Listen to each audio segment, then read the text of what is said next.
primeiro, né? Agradecer por tudo que ela fez e faz por mim, que sem ela não seria nada. Dedico tudo da minha vida à minha mãe, que é tudo pra mim. Depois que tudo que eu faço aqui é pensando nela, pensando na minha irmã, tudo que a gente já passou já até hoje, pra fazer tudo isso valer a pena. E também esperando ansiosamente o dia da formatura pra Aí você tá receber feliz? ela aqui. Tô demais. Era o que você queria e o que esperava?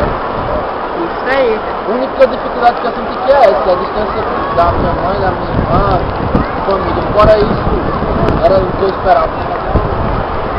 Mas tô feliz, tô bem. Muitos colegas, né? Muita Os amigos amizade. do Natal, Pernambuco, Ceará, no Rio. Rafael aí, bota Rafael no vídeo, bota Rafael. Entra ali, vai, Bota entra ali, Rafael. Rafael aqui. Rafael, Conheci- amigo, conheci né? na internet e tô aqui do lado dele aqui. É. E é isso, a gente vai se entrosando, conhecendo pessoas, conhece gente boa. Também tem gente que não é tão bom assim, mas a gente tem que aturar, mas é isso mesmo, tem que conviver, Isso aí, vai agora. se adaptando e com o tempo vai se acostumando. É, E daqui uns dias eu tô em casa de novo.